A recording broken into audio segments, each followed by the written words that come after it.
तो चलिए हम लोग शुरू करते हैं। और डेली हम लोग टेस्ट सीरीज मैथ का लगा रहे हैं और 15 प्रश्न हम आपको इस वीडियो में दे रहे हैं।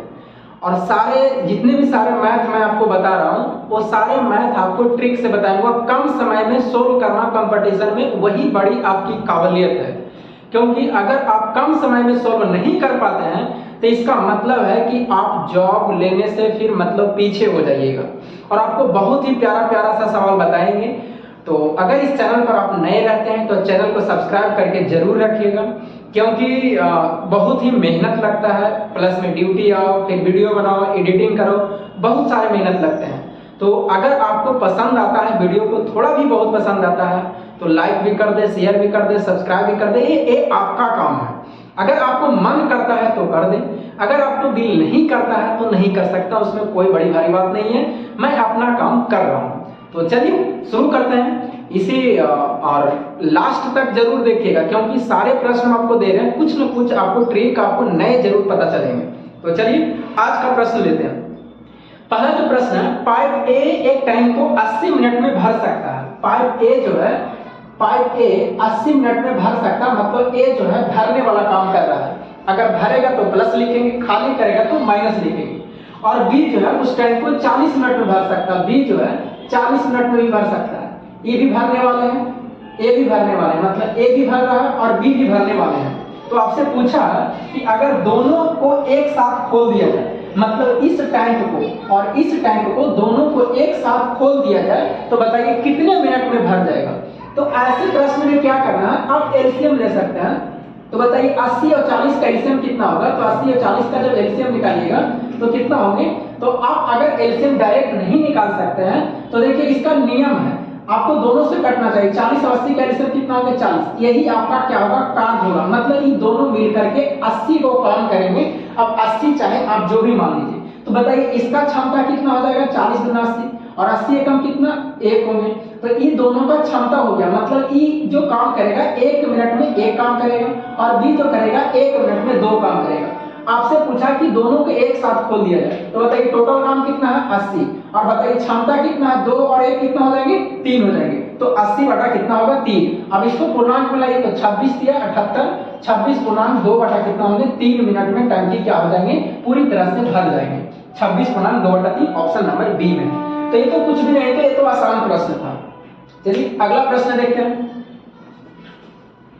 अगला क्वेश्चन नंबर 2 जो लिखा हुआ, ये देखिए क्वेश्चन नंबर 2 में बहुत सारे प्रॉब्लम होता है। आंसर में ऑप्शन में आपको दोनों ऑप्शन में आपको मिलते हैं और कभी में आपको गलत हो जाते हैं, क्योंकि आपको आंसर दोनों ऑप्शन में है। तो इसमें थोड़ा सा सतर्क रहिएगा। हम आपको ट्रिक से बता देते हैं कि कैसे याद रहे। स्टॉपेज स्टेशन को छोड़कर ट्रेन की चाल 60 किलोमीटर प्रति घंटा। इसका कहने का मतलब है कि ट्रेन जो है स्टॉपेज छोड़ करके, मतलब बिना रुके, यानी कहीं भी ट्रेन नहीं रुकती है, तो इसकी जो स्पीड है, इसकी जो चाल है वो 60 किलोमीटर प्रति घंटा है। इसका ये बिना रुके है, ये चाल का है। उसके बाद में कहता है कि अगर रुक रुक की चलती है, ट्रेन रुक रुक की चलती है, तो इसका जो स्पीड है 45 किलोमीटर प्रति घंटा है। और आपसे पूछा है कि बताइए लास्ट में ट्रेन प्रति घंटे कितने मिनट के लिए रुकती है। अब यहाँ पर देखिएगा ऑप्शन आपको दोनों दिया हुआ और यहाँ पर गलती करते हैं। पहले इसको आप रेशियो से काट दीजिए। 20 दिया कितना होंगे, या 15 चौके कितना होंगे, 60, और 15 दिया कितना होंगे, 45। यानी 4 का अनुपात 4:3 है। तो बताइए इसका समय जो होता है वो पलट जाता है, तो समय कितना हो जाएंगे, 3 अनुपात कितना होंगे, 4 होंगे। अब आपसे पूछा प्रति घंटे कितने मिनट रुकती है। तो बताइए कि अगर रुकेगा तो समय ज्यादा लगेगा। मान लीजिए ट्रेन कहीं रुक रुक के जाती है, तो आप भी दिमाग लगा सकते हैं कि अगर ट्रेन रुकेगी तो समय क्या लगेगा, ज्यादा। तो बताइए यहाँ रुक रुक के चलती है तो समय कितना लगता है, 4। यहाँ बिना रुके हुए चलती है तो समय कितना लगता है, 3। तो बताइए कितने मिनट रुकती है, 1 मिनट। जो एक रुकती है वो बताइए 3 में कि 4 में। तो 4 में रुकेगा, क्योंकि इसमें समय ज्यादा लगेगा। और 1/4 और प्रति घंटे पूछा तो 60 से गुना कर दीजिए। ये 15 चौके कितना होंगे, 60, यानी 15 मिनट आपका क्या होंगे, आंसर हो जाएंगे, जो ऑप्शन नंबर ए में है। अगला प्रश्न चलिए। अब यहाँ पर सतर्क रह जाइएगा, 3 मत कर दीजिएगा। 3 करेगा तो 20 किया 60 हो जाएंगे। अब ऑप्शन में 20 भी है, यहाँ पर गलती कर देता है। आपको क्या करना है कि रुक रुक के पूछा है ना कि कितने मिनट रुकती है, तो रुकने में समय ज्यादा लगेगा, तो यहाँ पर 4 देना, 3 मत कर दीजिएगा। यहाँ पर मिस्टेक हो जाता है। अगला प्रश्न क्वेश्चन नंबर 3 जो है, एक स्कूल में गणित, भौतिक और रसायन विज्ञान, आपको कुछ भी समय बर्बाद 1 मिनट भी नहीं करेंगे और आपको जल्दी प्रश्न आपको बता देंगे। एक स्कूल में गणित, भौतिकी और रसायन विज्ञान के लिए सीटें हैं, मतलब मैथ के लिए है, उसके बाद में फिजिक्स के लिए है और उसके बाद में आपको केमिस्ट्री के लिए है। ये फिजिक्स के है, मैथ, फिजिक्स, केमिस्ट्री का जो इसका सीट है वो 7:8 कितना है 9 है। अब कहता बाद में कहता सीट को क्रमशः 30%, 40% और 50% बढ़ा दिया जाए, मतलब इसमें 30% बढ़ा दिया जाए, इसमें भी 40% बढ़ा दिया जाए और इसमें 50% बढ़ा दिया जाए। अब देखिए ऐसे प्रश्न में आपको क्या करना है और लास्ट में पूछा कि बताइए नया अनुपात क्या होगा बढ़ाने के बाद में। तो देखिए 30%, 7 का 30% निकालना बड़ा मुश्किल है और जब रेशियो में रहता है तो आप यहाँ 0 लगा सकते हैं, उसमें कोई दिक्कत आपको नहीं होगा। जितना मन 0 कहेगा उतना मन 0 लगा दीजिए, क्योंकि परसेंटेज निकालने में आसान है। कोई कहेगा और 0 लगा दीजिए, और 0 लगा दीजिए, कोई दिक्कत नहीं, यहाँ भी 0, यहाँ भी 0, यहाँ भी 0, और मन करता है तो और लगा सकते हैं, लेकिन आप रह दीजिए। अब आप बताइए 700 का 30%, तो किसी भी अंक का बताइएगा, जैसे 700 का 30% निकालना, तो याद रखिएगा अगर एक अंक के बाद पॉइंट बैठाते हैं तो ए निकलता है 10%, अगर 2 अंक के बाद पॉइंट बैठाते हैं तो ए निकलता है 1%। तो आपको निकालना 30%, तो एक अंक के बाद पॉइंट बैठाएंगे तो 10%, तो 10% 70 होगा, तो 30% कितना होगा 210 होगा, तो 210 बढ़ेगा तो कितना हो जाएगा 910 हो जाएगा। 40% का तो बताइए यहाँ पॉइंट बैठाइएगा, 10% 80 होगा, 40% कितना होगा तो 40% 320 होगा, तो 320 बढ़ाइएगा तो कितना होगा 1100, कितना हो जाएंगे 20 हो गए। 50% तो 900 का 50% आधा है पूरा, तो 450, तो 450 का आधा कितना होगा तो 9 और 4 कितना होगा 1350 होगा। करता है तो काट दीजिए, 1 0 से 1 0, 1 0 कट जाएगा, यानी 91:112 कितना होंगे 135, और आपको ऑप्शन में मिल रहा है ऑप्शन नंबर ए में। तो देखिए कितना आप मतलब हमको समझाने में इतना समय लगता, अगर आप बनाइएगा तो जल्दीबाजी बन जाएंगे। आप सोचते बस स्क्रीन को देखिएगा और आपसे बन जाएंगे। क्वेश्चन नंबर 4 चलिए, 4 में लिखा हुआ है, ये भी प्रश्न देखिए बहुत इंपॉर्टेंट है। 4 में लिखा हुआ है 2 रुपया में 3 की दर से, लैंग्वेज को जरा पढ़िएगा क्या लिखा हुआ है। लिखा हुआ है कि 2 रुपया में 3 की दर से, मतलब एक तरफ रुपया है और एक तरफ वस्तु है जो आप खरीद रहे हैं, चाहे सेव खरीदिए चाहे आम खरीदिए, उसको मात्रा कहता है। तो कहता है लैंग्वेज में, जरा सही ढंग से सुनिएगा कि लैंग्वेज में क्या लिखा है। 2 रुपया में 3 की दर से, मतलब आप किसी दुकान को 2 रुपया देते हैं दुकानदार को, तो आपको वस्तु क्या को देता है 3 गो, मतलब 3 गो, चाहे सेव रहे आम रहे कुछ भी रह सकता है, मतलब 2 रुपया उसको देते हैं, तो आपको वस्तु कितना देता है, सामान कितना देता है 3 गो देता है। अगला कहता है कि खरीदता है, ये क्या है, ये क्राइमूल है, मतलब खरीदने वाला है। और आगे लिखा हुआ है कि 3 रुपया में 2 की दर से बेचता है, तो वो कोई भी दुकानदार होगा, जैसे मैं दुकानदार अगर रहता हूं तो मैं पहले खरीदूंगा उसके बाद में बेचूंगा ला करके। तो इसने कहता है कि 3 रुपया में, अब जब बेचता है विक्रयमूल कहता है कि 3 रुपया में 2 की दर से बेचता है, मतलब 2 को बेचेगा कितना रुपया में 3 रुपया में। अब यहाँ पर जरा कॉन्सेप्ट समझिएगा, ऐसे प्रश्नों में आपको क्या करना है कि अच्छा आप बताइए, आप ही अगर दुकानदार रहिएगा और आप बताइए सेव लाइएगा 1 किलो और कहिएगा हम बेचेंगे 2 किलो, तो ऐसा हो सकता नहीं होगा। अगर लाए हैं 1 किलो तो बेचिएगा भी 1 किलो, तो आपको मात्रा को समान रखना। तो बताइए यहाँ पर सामान क्या लाया था 3 और बेच रहा है 2, क्या बराबर है, नहीं है, बस बराबर करिए और आपका आंसर तैयार हो जाएगा। तो बताइए यहाँ से कितना से गुना 2 से, और यहाँ कितना से 3 से, तो बताइए 3 गुना कितना हो गया 6, और यहाँ 3 गुना कितना हो गया 6। ये तो बराबर यहाँ के, लेकिन फायदा देखिए यहाँ होगा, 2 से यहाँ गुना करेंगे तो 2 से यहाँ भी, 3 से यहाँ किए तो 3 से यहाँ भी। अब इसका देखिए आपका आंसर तैयार हो गया, 2 गुना कितना हो गया 4, 3 दिया कितना हो गया 9। और आपसे पूछा कि बताइए बेचेंगे, तो बेचने पर आपसे पूछा है कि बताइए, बेचने पर आपसे पूछा कि बेचने पर बताइए लाभ क्या होगा। तो कोई वस्तु जो बेचारा दुकानदार था 4 रुपया में खरीदा है, 9 रुपया में बेचा है, तो कितने रुपया का लाभ हो रहा है 5 रुपया के, यानी आपसे पूछा प्रतिशत लाभ पूछा है, तो लाभ कितना है 5, लाभ गुने 100 और बटा क्राइमूल कितना है 4 5 25 चौके 100 और 25 5 कितना, यानी 125% का क्या हो रहा है लाभ हो रहा है, जो ऑप्शन नंबर बी में है। इस तरह से प्रश्न और ऐसे प्रश्न पूछे जाते हैं, आपको कहीं भी कुछ नहीं लगाना, ट्रिक्स हम आपको बता देंगे। चलिए अगला नेक्स्ट प्रश्न चलिए। अगला प्रश्न भी बहुत खतरनाक है और ऐसे प्रश्न में आप अगर सही ढंग से नहीं रखिएगा लगेगा छोटा, लेकिन इसमें देखिए क्या पूछा, लिखा हुआ x बराबर √3 और प्लस √2 लिखा और आपसे प्रश्न पूछा है कि x² प्लस 1/x² का मान क्या होगा, ये आपसे पूछा जा रहा है। देखिएगा इसमें जरा ध्यान रखिएगा, यहाँ पर गलती क्या करते हैं कि x बराबर √3 प्लस √2 रहे, तो आपको 1/x का मान निकालिएगा तो बस प्लस है तो माइनस हो जाता है और माइनस रहेगा तो प्लस हो जाएगा। तो यहाँ पर बताइए 1/x का मान कितना होगा, √3 माइनस कितना हो जाएगा, √2 हो जाएगा। लेकिन जरा ध्यान दीजिएगा, एग्जामिनर क्या करता है कि डायरेक्ट x बराबर दे देता है √2 प्लस √3 दे देता है, और स्टूडेंट क्या कर देता है 1/x का मान √2 माइनस √3 लिख देता है, जो कि क्या है, गलत हो जाएगा। ऐसा क्यों बता रहे हैं, क्योंकि रूट का मान जब पहले वाला देखिए प्लस वाला में कोई दिक्कत नहीं है, लेकिन माइनस वाला में पहले बड़ा लिखा जाता है और बाद में छोटा लिखा जाता है। तो √3 बड़ा है और √2 क्या है, छोटा है। तो एग्जामिनर क्या करता है, चालाकी करता है कि यहाँ √2 प्लस √3 लिख देता है, क्योंकि प्लस में तो कोई दिक्कत नहीं है, और लड़का गलती क्या करता है, माइनस कर देता है √2 माइनस √3, जो कि गलत है। आप अगर प्लस में लिखा हुआ √2 प्लस √3 तो उसको √3 प्लस √2 लिखेंगे तो क्या आपका गलत है, नहीं है।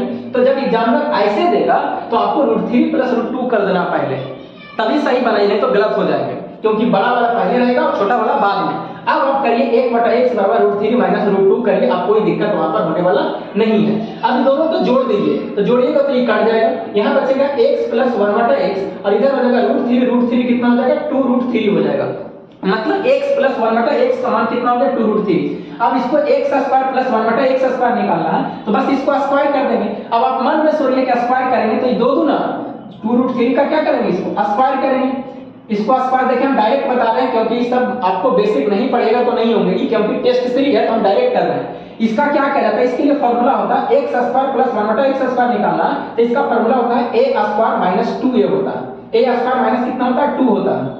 अब बताइए a² माइनस 2, तो ये a² है तो इसको स्क्वायर करेंगे और माइनस कितना 2 करेंगे, तो 2 दूना 4, 2 का स्क्वायर 4 और √3 का स्क्वायर 3, तो 4 के कितना हो जाएगा 12, और 12 में से 2 जाएगा तो कितना बचेगा, इसका आंसर 10 होगा। कितना 10, तो ऑप्शन नंबर ए में है। तो कुछ चीजें आपको नए नए सीखने के लिए मिलेगा और नहीं तो गलत कर बैठिएगा। अगला प्रश्न चलिए, अगला प्रश्न में लिखा हुआ कितने वर्षों में 1600 रुपया की राशि, यानी मूलधन कितना दिया हुआ 1600 रुपया है, 1600 रुपया की राशि 15% यानी दर कितना दिया हुआ 15% की दर से 2116 रुपया हो जाएगा। मतलब मिश्रधन का रहा कि 2116 रुपया हो जाएगा। देखिए एक चक्रवृद्धि ब्याज का क्वेश्चन है, चक्रवृद्धि ब्याज की दर से 15% है। तो अब आपको क्या करना है, सबसे पहले इसमें दिमाग लगाना है कि देखिए इसका जो जब दर दिया हुआ रहेगा तो देखिए इसमें क्या करना, सबसे बड़ा वाला को ऊपर लिखना, तो बड़ा वाला कितना 2116 है, छोटा वाला कितना 1600।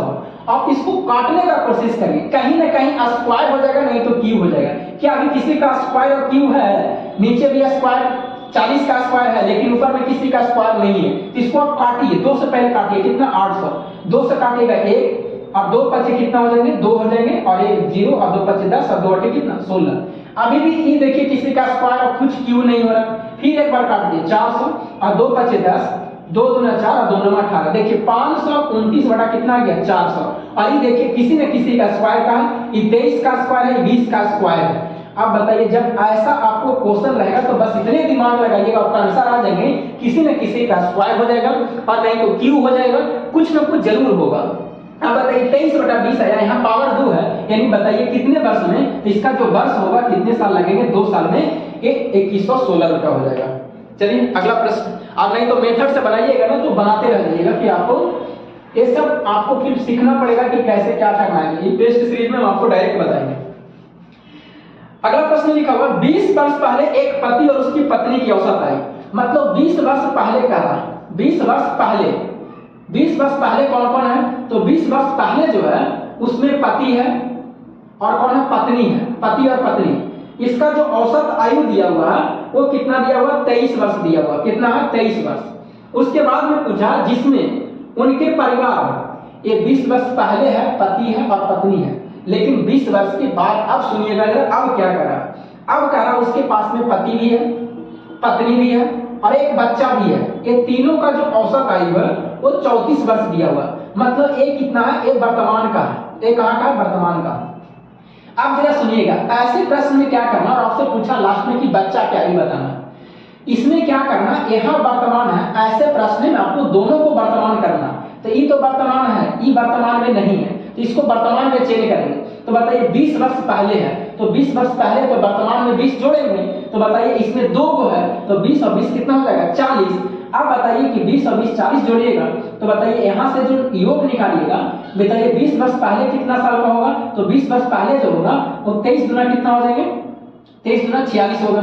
और यहाँ 34 का कितना होगा, 4 दिया 12 और 3 दिया 9 कितना होगा 10, इसका योग कितना होगा 102 होगा। अब यहाँ पर योग निकालिएगा तो ये 46 हो गया, 23 गुना 46 20 वर्ष पहले हो गया। ये योग जो है वो कहाँ है, 20 वर्ष पहले का है, ये 20 वर्ष पहले का है। तो वर्तमान में लाएंगे तो वर्तमान में कितना होगा, तो वर्तमान में होगा 20 और 20 40 2 है, तो दोनों को जोड़ेंगे तो 40 ऐड करिएगा तो कितना में 6 और 4 4 कितना 8, यानी 86 हो जाएगा। अब आप यहाँ से 86 क्या करिए, अब यहाँ पर 86 आप क्या करिए माइनस कर दीजिए, यानी बच्चा के जो आयु होगा 102 माइनस कितना होगा 46, 12 में से 6 जाएगा 6, और यहाँ पर 9 में से 8 जाएगा कितना बचेगा 1, यानी बच्चा का आयु कितना वर्ष का होगा 16 वर्ष का होगा। कितना, जो ऑप्शन नंबर डी में है, किसमें है, डी में है। तो इसमें फिर से सुन लीजिए, 20 वर्ष पहले था पति और पत्नी, उसका औसत आयु 23 था, और उसके वर्तमान में पति पत्नी और एक बच्चा भी हो गया तो उसका औसत आयु 34 है। तो इसका योग करेंगे तो 3 से गुणा तो 102 वर्ष होगा, लेकिन ये 20 वर्ष पहले का योग कितना होगा, तो 23 गुना 46, क्योंकि 2 योग है। अब बताइए कि वर्तमान में लाएंगे तो वर्तमान में जोड़ते हैं 20, लेकिन 2 को है तो 20 और 20 कितना जोड़ेंगे 40, तो 46 होगा, 86 होगा। अब इसमें 2 को है, इसमें 3 है, इसमें से इसको घटा देंगे तो बच्चा ना बचेगा, तो बच्चा का आयु कितना वर्ष है, 16 वर्ष है। चलिए नेक्स्ट प्रश्न। अगला है, एक महल में 40 व्यक्ति रहते हैं, ऐसे प्रश्न पूछे जाते हैं। एक महल में या एक पिकनिक में कहीं भी प्रश्न पूछ सकता है। एक महल में 40 व्यक्ति रहते हैं, यदि प्रत्येक व्यक्ति अन्य व्यक्तियों से हाथ मिलाता है, दोनों आपस में हाथ मिलाता है, तो बताइए व्यक्ति की संख्या कितना है, तो व्यक्ति की जो संख्या है वो कितना है, टोटल 40 है। ये देखिए कॉम्बिनेशन का प्रश्न बनता है ऐसे करके NCR का, तो यहाँ पर 40 इंटू 40C और 2 होगा। ये 2 क्यों लिखे, क्योंकि एक बार में हाथ मिलाएगा तो अपने से तो ना मिलाएगा, किसी दूसरे से मिलाएगा, तो इसीलिए वहां पर 2 होता है। लेकिन इसका हम शॉर्टकट ट्रिक बताते हैं, दिमाग क्या लगाना है, इसके फॉर्मूले होते हैं n इंटू n माइनस 1 बटा कितना 2 होता है, ये फॉर्मूले होते हैं। अब आपको बताइए n का मान कितना रखिएगा 40, 40 में से एक जगह कितना होगा 39 बटा कितना 2, 20 गुना कितना होंगे 40 और 39 गुना कितना होंगे 78, मतलब 780 क्या होंगे 780 बार हाथ मिलाया जाएगा, जो ऑप्शन नंबर ए में है। तो आप शॉर्टकट बनाइएगा, डायरेक्ट माइंड में याद रखिएगा, प्रैक्टिस करते करते हो जाएंगे। जितना व्यक्ति रहेगा उससे एक कम करके गुना कर देना है और आपको 2 से भाग दे देना है। चलिए अगला प्रश्न। अगला तो आसान पूछा गया है, 48 और 65 का लघुत्तम समवर्धक पूछा कि 48 का और 65 का एलसीएम पूछा कि एलसीएम क्या होगा। तो ये तो आप बना भी सकते हैं, 48 और 65 का अगर एलसीएम पूछता है तो अगर कोई करता है तो काट दीजिए और नहीं करता है तो गुना करना पड़ेगा। कोई कट रहा है दोनों में, 16 की 48 65 नहीं होगा, तो इसका एलसीएम कितना होगा 48 में कितना होगा 65 और गुना करेगा तो 8 × 40, ऑप्शन नंबर ए में, बी सी में कितना 3120 होगा, जो ऑप्शन नंबर सी में। आप ऑप्शन को भी देखते रहिए और आपको बनाते भी रहिए, तब आपको वहां पर टिक होगा। तो इसका एलसीएम 31 कितना होगा 20 होगा, क्योंकि कोई कट नहीं रहा दोनों में। अगला चलिए, अगला देखिए हाई एंड डिस्टेंस है, और हाई एंड डिस्टेंस पे हम आपको ट्रिक से बना देंगे, आपको कुछ नहीं करना, बस रेशियो से ही बना देंगे। लिखा हुआ 2 मीटर लंबा एक पर्यवेक्षक एक मीनार से 150√3 मीटर की दूरी पर, मतलब 2 मीटर लंबा एक पर्यवेक्षक है, ये कितना, ये मान लीजिए एक पर्यवेक्षक है, ये 2 मीटर लंबा है और इसके दूरी पर कहा, इसके कुछ दूरी पर 150√3 मीटर की दूरी पर 2 मीटर लंबा एक पर्यवेक्षक एक मीनार से, मतलब एक मीनार है, पहले एक क्या है, एक मीनार है, एक मीनार है, एक मीनार से कहा 2 मीटर की दूरी पर 2 मीटर लंबा एक पर्यवेक्षक, 2 मीटर लंबा एक पर्यवेक्षक 150√3 मीटर की दूरी पर है, 150√3 मीटर की दूरी पर है। 2 मीटर लंबा एक पर्यवेक्षक, 2 मीटर लंबा एक पर्यवेक्षक एक मीनार से 150√3 मीटर की दूरी पर खड़ी है। प्रेक्षक की आंख से मीनार के शीर्ष का उन्नयन कोण 60 डिग्री है, इसकी आंख से इसका उन्नयन कोण कितना डिग्री है 60 डिग्री, कितना डिग्री 60 डिग्री। तो मीनार की ऊंचाई बताए, इसकी ऊंचाई बताए, तो ये 2 है तो ये भी कितना होगा 2 होगा। अभी 150√3 है तो ये भी कितना होगा 150√3 होगा। अब आपको बस रेशियो से हम आपको बना देंगे। बताइए इसमें क्या करना है, कि इसका मान अगर यहाँ से निकल जाएगा और ये 2 जोड़ देंगे तो आंसर आ जाएगा। अब यहाँ पर क्या करिए, ये 60 है तो बताइए tan 60 का मान कितना होता है, क्योंकि इससे और आपको इससे मतलब है तो tan 60 लगा दीजिएगा। तो tan 60 का मान कितना होता है, √3 होता है। नीचे कुछ भी नहीं तो कितना 1 है। इसका मतलब tan का मतलब लंब बटा आधार, तो ये tan 60 है तो ये लंब कौन होगा, ये होगा। इसका मतलब रेशियो में कितना है, √3 है और ये रेशियो में कितना 1 है। अब किताब का 150 √3 और हम लोग कहेंगे तो कितना होंगे 1, और बताइए यहाँ निकालना तो कितना से गुना, √3 से गुना। तो ये बताइए 3 किया 9 और 9 के बराबर कितना 3 और 15 किया 45, कितना होगा 450। आपसे पूछा मीनार की ऊंचाई, तो मीनार की ऊंचाई निकालने के लिए दोनों को जोड़ना पड़ेगा। 450 और 2 कितना हो जाएंगे 452 मीटर, आपको क्या होंगे आंसर हो जाएगा। कितना मीटर 452 मीटर। तो देखिए आपको कुछ नहीं माने हैं, ना आपको एक माने हैं, ना कुछ भी करें, आटा बाटा कुछ भी नहीं किया, आपको डायरेक्ट हम बता रहे हैं, रेशियो से बता रहे हैं। और ये सब बेसिक से सीखिएगा तभी होगा। आप कहिएगा टेस्ट सीरीज में बताने के लिए, तो वो नहीं संभव है, क्योंकि इसको आपको सीखना पड़ेगा। और एक प्रश्न आपको ट्रिग्नोमेट्री का पूछा जाता है, और एक नहीं 2-2 प्रश्न रहते हैं, लेकिन आप अगर रेशियो से नहीं बनाइएगा, क्या कहीं भी हम कुछ किए टाइम भी नहीं लगाते, टाइम हम आपको माइंड में बताते हैं, लेकिन हमको समझाना रहता है। ट्रिग्नोमेट्री अगर पढ़ना होगा कि शॉर्टकट में कैसे बताया जाएगा, तो उसको ये पूरा ही वीडियो हम बता देंगे, कमेंट करके जरूर बताइएगा। अगला प्रश्न है, अगला प्रश्न जो लिखा हुआ वो आप सोल्व कर दीजिएगा, क्योंकि वो आपका देख ही लीजिए वो भी। अगला लिखा हुआ 3 भागा 5 - 8 का 4 और +3 गुने 8 भागा 2 - 4 +3 और बंद है, और मंझली कोष्ठक बड़ी कोष्ठक से बंद है। इसका मान पूछा, इसका मान कितना। देखिए ऐसे प्रश्न आप एक बार देखिए चलिए, और काम सही ढंग से बदमाश का करिए। अब देखिए इसको आप बटा कर दीजिएगा तो कोई दिक्कत नहीं है, 3/5। ये दोनों को आप एक बार गुना कर दीजिए, का मतलब गुना होता है तो लिखना नहीं है, गुना कर दो। तो 800 का कितना होगा 32 +3, और यहाँ पर गुना था ना, हाँ 3 गुने हैं। यहाँ पर भागा दे दीजिए, 2 चौके कितना होंगे 8 और 4 दिन कितना बचेगा 7 बचेगा। ये 3 बटा कितना होंगे 5 होंगे, -32 और +3, 4 में से -7 जाएगा तो कितना बचेगा -3 बचेगा। अब इसको गुना भी कर देंगे, 3 बटा कितना होंगे 5 और -32 और प्लस माइनस माइनस और 3 के कितना 9 हो जाएगा। ये कितना होगा 3 बटा 5 -32 और 9 कितना होंगे 41 हो जाएगा। अब एलसीएम ले सकते हैं इसका, तो एलसीएम लीजिएगा तो कितना होगा, एलसीएम ले लीजिए, तो 3 बटा 5 -41 का एलसीएम लीजिएगा तो कितना होगा 5 और 3 -5 और 5 कितना 20। 205 में से 3 जाएगा तो -202 बटा कितना होंगे 5 होंगे, जो ऑप्शन नंबर आपको कहाँ मिल रहा है -202 बटा 5 ऑप्शन नंबर ए में मिल रहा है। तो आपको देखते चलना है एक बार में कि किसको किसको एक बार में काम हो रहा तभी बन सकता, नहीं तो इसी में आप 2 मिनट गायब कर दीजिएगा। ये बोर्ड मास का प्रश्न वैसे पूछे जाते हैं 1-2 प्रश्न। नेक्स्ट प्रश्न, अगला उस समबाहु त्रिभुज का क्षेत्रफल ज्ञात कीजिए जिसका परिमाप 24 है। मतलब समबाहु त्रिभुज का परिमाप दिया हुआ है कि समबाहु त्रिभुज का जो परिमाप है वो कितना दिया हुआ है, तो 24 दिया हुआ है। इसका फार्मूला कितना होता है 3 होता है, यानी 3 गुना क्या होता है भुजा होता है, बराबर कितना 24, 3 या कितना हो गया 24, यानी इसका भुजा का मान कितना हो गया तो 8 हो गया। और ये सब माइंड में कैलकुलेट करना है, ये सब हमको बनाने समझाने के लिए ऐसे किया जा रहा है।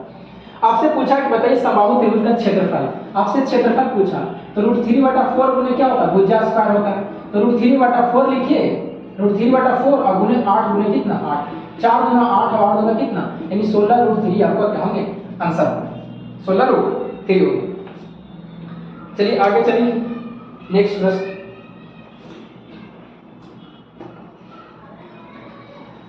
अगला प्रश्न लिखा हुआ त्रिभुज PQR में एडवांस मैथमेटिक्स, त्रिभुज PQR में QR को S तक इस तरह बढ़ाया जाता है। त्रिभुज PQR है, त्रिभुज PQR में QR को S तक, QR को बढ़ाना है कहाँ S तक, इस तरह से बढ़ाया जाता है कि RS बराबर RP, RS बराबर RP है, ये दोनों आपस में बराबर है, और PRQ बराबर 70 डिग्री। कौन PRQ बराबर कितना डिग्री है 70 डिग्री, कौन PRQ ये कितना है 70 डिग्री, कौन QPS बराबर 110 डिग्री, QPS बराबर कितना है 110, QPS मतलब इसको मिलाना है, और ये कितना है 110 डिग्री। तो कौन PQS का माप ज्ञात कीजिए, कौन PQS इसका मान निकालना कि इसका मान बताइए, इसका मान कितना हो। अच्छा ये बताइए इस 70 है, और ये बताइए इस त्रिभुज का PRS का ये क्या है बाह्य कोण है, त्रिभुज PRS का क्या है, ये बाह्य कोण है, और बाह्य कोण जो होता है ये दोनों का क्या होता है, अंतर कोणों का योगफल होता है।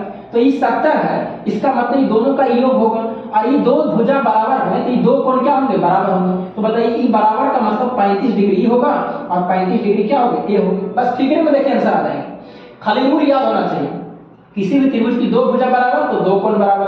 अभी दो कोण 35-35 कैसे मान लिए, क्योंकि दोनों भुजा बराबर था। ये 70 डिग्री है तो ये बाह्य कोण हो जाएगा ये दोनों का, इस त्रिभुज में PRS में। अब आपसे ये कोण पूछा है तो ये बताइए 110 है, ये 35 है, तो 110 में से 35 घटाएंगे तो ये बचा, ये वाला कोण बच जाएगा। तो 110 में से 35 जाएगा तो कितना बचेगा, घटा दीजिए, 10 में से 5 जाएगा 5, और बताइए 10 में से 3 जाएगा कितना, 7, यानी 75 डिग्री।